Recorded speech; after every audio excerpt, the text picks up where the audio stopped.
Hello guys, പത്രമാൻ്റെ പുതിയ episode റിവ്യൂയിലേക്ക് സ്വാഗതം. അങ്ങനെ നമ്മുടെ നയന വന്നിട്ട് അനിയോട് ചോദിക്കുവാണ് കേട്ടോ, രാത്രിയിൽ നന്ദുവിൻ്റെ മുറി ചെന്ന് കൊട്ടിയത് ശരിയാണോ, അങ്ങനെ ചെയ്യാവോ, നിനക്ക് എന്താ പറ്റിയെന്നൊക്കെ ചോദിക്കുവാണ്. ആ സമയത്ത് അനി പറയുന്നുണ്ട്, ഞാനങ്ങനെ വേണ്ടാത്ത അർത്ഥത്തിലൊന്നും കൊട്ടിയതല്ല, എന്തോ അനാമികനെ എനിക്ക് ഉൾക്കൊള്ളാൻ ഇപ്പോഴും പറ്റുന്നില്ല ഇടത്തി.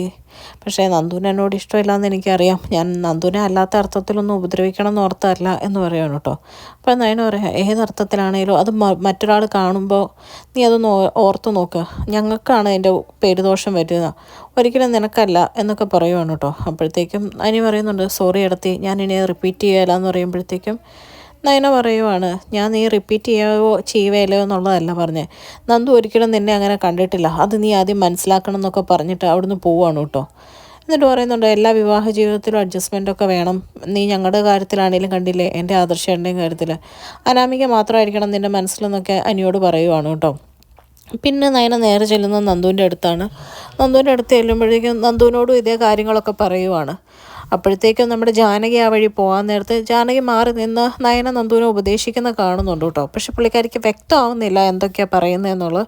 അപ്പോൾ നയന പറയുന്നുണ്ട്, നീ അവനെ നല്ലൊരു ഫ്രണ്ടായിട്ട് കാണുന്നതെന്ന് പറഞ്ഞിട്ട് നീ ഇങ്ങനെ മാറി നടക്കുന്ന കാണുമ്പോൾ തന്നെ ആൾക്കാർക്ക് സംശയം തോന്നും, അതെല്ലാം ഞങ്ങളുടെ തലയിലോട്ടേ ലാസ്റ്റ് വരുള്ളൂ മോളെ, നീ എല്ലാം മറന്നു എന്ന് പറഞ്ഞിട്ട് എന്താ ഇങ്ങനെ കാണിക്കുന്നതെന്നൊക്കെ ചോദിക്കുവാണ് കേട്ടോ.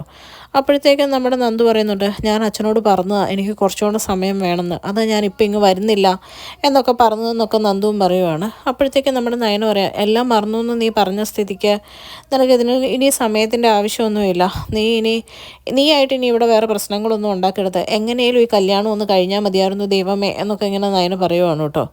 അത് കഴിയുമ്പോഴത്തേക്കും നന്ദു ഇങ്ങനെ നിന്ന് വിഷമിച്ച് ഓരോന്ന് ഓർക്കുകയാണ്, എനിക്ക് എന്താ മാറാൻ പറ്റാത്തത്, ഇനി ഇവിടെ നിന്ന് കഴിഞ്ഞാൽ ഞാൻ കൂടുതൽ ഉരുകി പോവാണല്ലോ, പക്ഷേ ചേച്ചിയുടെ കാര്യം ഓർക്കുമ്പോൾ ഇവിടുന്ന് പോകാനും പറ്റുന്നില്ല, അനിയുടെ മുമ്പിൽ അഭിനയിക്കാതിരിക്കാനും പറ്റുന്നില്ല എന്നൊക്കെ ചിന്തിക്കുവാണ് കേട്ടോ. പിന്നെ കാണിക്കുന്നത് ജാനകീനെയാണ്. ജാനകി അങ്ങനെ മുറി ചെന്നിരിക്കുമ്പോഴത്തേക്കും അനാമിക വിളിക്കുവാണ് കേട്ടോ. സ്വർണ്ണമൊക്കെ അമ്മയും നയന ചേച്ചിയും എടുത്തു വെച്ചേക്കുന്നത് തന്നെ എടുത്തതൊക്കെ ഞങ്ങൾ ജ്വല്ലറി പോയി നേരെ എടുക്കുമായിരുന്നു എന്നൊക്കെ പറയുവാണ് കേട്ടോ.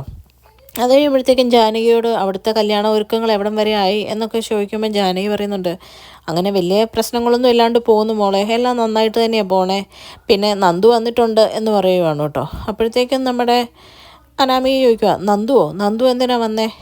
അപ്പോഴത്തേക്കും നമ്മുടെ ജാനകി പറയുവാണ്, ഈ കല്യാണത്തിന് ഇനി 2-3 ദിവസത്തോടെ അല്ലേ ഉള്ളൂ മോളെ, പിന്നെ നന്ദുവിൻ്റെ 2 ചേച്ചിമാരും ഈ വീട്ടിലെ മൂത്ത മരുമക്കളാണല്ലോ, അപ്പോൾ പിന്നെ നന്ദു നേരത്തെ വരണ്ടേ, അതുമാത്രമല്ലല്ലോ അനിയുടെ ബെസ്റ്റ് ഫ്രണ്ടും അല്ലേ എന്ന് ചോദിക്കുമ്പോഴത്തേക്കും അനാമിക പറയുക, എനിക്ക് ആൻറ്റിയോട് കുറച്ച് കാര്യങ്ങൾ സംസാരിക്കാനുണ്ട്, ആൻറ്റി ആരോടും പറയണ്ട എന്നെ കാണാനാണ് വരുന്നതെന്ന്, പക്ഷേ ആൻറ്റി ഒന്ന് വരുമോ, വളരെ അത്യാവശ്യമാണെന്ന് പറയുവാണ് കേട്ടോ. അപ്പോൾ ജാനകി പറയാം, എന്താ മോളെ, നേരിട്ട് കണ്ട് പറയേണ്ട കാര്യങ്ങളായതുകൊണ്ട് ആൻറ്റീനെ ബുദ്ധിമുട്ടിക്കുന്നത്, ആൻറ്റി ഒന്ന് വാ എന്ന് പറയുവാണ് കേട്ടോ. അപ്പോഴത്തേക്കും ജാനകി നയനയോടും നന്ദുവിനോടും പറയുക, ഞാൻ എൻ്റെ ഒരു കൂട്ടുകാരിയെ കാണാൻ വേണ്ടി പോയിട്ട് വരാം എന്ന് പറഞ്ഞ് ഇറങ്ങുവാണ് കേട്ടോ. അത് കഴിഞ്ഞ് ചോദിക്കുന്നുണ്ട്, നന്ദുവിന് എന്താ ഒരു വിഷമം, നന്ദുവിൻ്റെ മുഖത്ത് ഒരു സന്തോഷമില്ലല്ലോ, അനിയെ ഉപദേശിക്കാൻ വന്നിട്ട് നന്ദുവിന് പോലും സന്തോഷമില്ല എന്നിങ്ങനെ പറയുവാണ് കേട്ടോ ജാനകി ഇറങ്ങുന്നതിന് മുമ്പ്. അത് കഴിഞ്ഞ് ജാനകി ഇങ്ങ് പോയി കഴിയുമ്പോഴത്തേക്കും നയന പറയുക, ദേ നോക്ക്, ഇപ്പം തന്നെ ആൻറ്റിക്ക് വരെ സംശയമായി, ആൻറ്റി ഇനിയിപ്പോൾ ഇതൊക്കെ അറിഞ്ഞു കഴിഞ്ഞാൽ ആൻറ്റി ഇങ്ങനെയൊന്നും ആയിരിക്കുമല്ലോ പെരുമാറുന്നത്, ആൻറ്റി വരെ ആളാകെ മാറിപ്പോകും എന്ന് പറയുവാണ് കേട്ടോ. എന്നിട്ട് നന്ദുവിനോട് പറയുന്നുണ്ട്, നീ നിൻ്റെ കൂട്ടുകാരുടെ കൂടെ നടന്ന് അനിയുടെ മുമ്പിൽ ആക്ട് ചെയ്തില്ലായിരുന്നോ, അതുപോലെ തന്നെ ഇനിയും ചെയ്യണം എന്നൊക്കെ പറഞ്ഞിട്ട് അവിടുന്ന് പോവുകയാണ്. അത് കഴിയുമ്പോഴത്തേക്കും അനാമിക ജാനകിയെ കണ്ടു കഴിയുമ്പോൾ ജാനകിയോട് പറയുക, ആൻറ്റി നന്ദു അവിടെ വരുന്നത് എനിക്കിഷ്ടമല്ല, നന്ദുവും അനിയും തമ്മിൽ നമ്മൾ ഓർക്കുന്നതിൽ ഒരു അതിര് കടന്ന ബന്ധമുണ്ട്, പണ്ട് അനാമിക നന്ദു അനിയും നേരിട്ട് കണ്ട കാര്യങ്ങളും അവരെ വിളിക്കുമ്പോൾ ബിസി ആയിരുന്ന കാര്യങ്ങളൊക്കെ ജാനകിയോട് പറയുവാണ് കേട്ടോ. അപ്പം ജാനകി പറയുക, എനിക്കൊരു സംശയം മനസ്സിൽ പറയുവാണ്, എനിക്കൊരു സംശയം ഉണ്ടായിരുന്നു, ദൈവമേ ഞാൻ ഓർക്കുന്ന പോലെ തന്നെയാണോ കാര്യങ്ങൾ പോകുന്നത് എന്നൊക്കെ ചിന്തിക്കുവാണ്. അപ്പോഴത്തേക്കും ജാനകി അനാമികയുടെ മുമ്പിൽ പറയുന്നുണ്ട്, അവർ ബെസ്റ്റ് ഫ്രണ്ട്സ് അല്ലേ മോളെ, നല്ല അടുപ്പമുണ്ട് അത്രേ ഉള്ളൂ എന്ന് പറയുമ്പോഴത്തേക്കും അനാമിക പറയാം, അങ്ങനെയല്ല ആൻറ്റി, ഞാൻ ആദ്യമായിട്ട് സ്നേഹിച്ച ഒരാളാണ് അനി, എനിക്ക് അനിയെ ഒരുപാട് ഇഷ്ടമാണ്, ഞാൻ ഒരുപാട് ഈ ബന്ധം ആഗ്രഹിക്കുകയും മോഹിക്കുകയും ചെയ്യുന്നുണ്ട്, ഇനിയിപ്പോൾ എനിക്കത് നഷ്ടപ്പെട്ട് കഴിഞ്ഞാൽ എനിക്കത് സഹിക്കാൻ പറ്റില്ല ആൻറ്റി എന്നൊക്കെ പറയുവാണ് കേട്ടോ. അപ്പം ജാനകി പറയുകയാണ്, അങ്ങനെയൊന്നും ഉണ്ടാവില്ല എന്ന് പറയുമ്പോഴത്തേക്കും അനാമിക പറയുക, ആ വീട്ടിലെ പൊതുവെ നടക്കേണ്ട കല്യാണങ്ങളൊന്നും അല്ല നടക്കുന്നത്, ആദർശേട്ടനാണെങ്കിലും നവ്യേച്ചിനെ ആലോചിച്ചു അവസാനം കെട്ടിയതാരെയാണെന്ന് ആൻറ്റിക്കും അറിയാമല്ലോ, അതുകൊണ്ട് എനിക്കാകെ ടെൻഷൻ കൊണ്ടാണ് ഞാൻ ആൻറ്റിയോടെല്ലാം വന്ന് പറഞ്ഞത്, എന്ന് പറയുമ്പോൾ ജാനകി പറയുന്നുണ്ട്, നയനയുടെ അമ്മായിമ്മയ്ക്ക് പോലും നയനെ പോലും മരുമോളായിട്ട് കണക്കാക്കാൻ പറ്റിയിട്ടില്ല. അവിടെ എപ്പോഴും പറയും മോള് ആദ്യത്തെ മരുമോള്, മൂത്ത മരുമോൾ എന്നൊക്കെ പറയും. അനാമികയോട് പറയുമ്പം അനാമിക പറയാം, അതൊന്നും വേണ്ട ആൻറ്റി, അത് അവരിൽ കൂടുതൽ ഈഗോ ഉണ്ടാക്കത്തേ ഉള്ളൂ.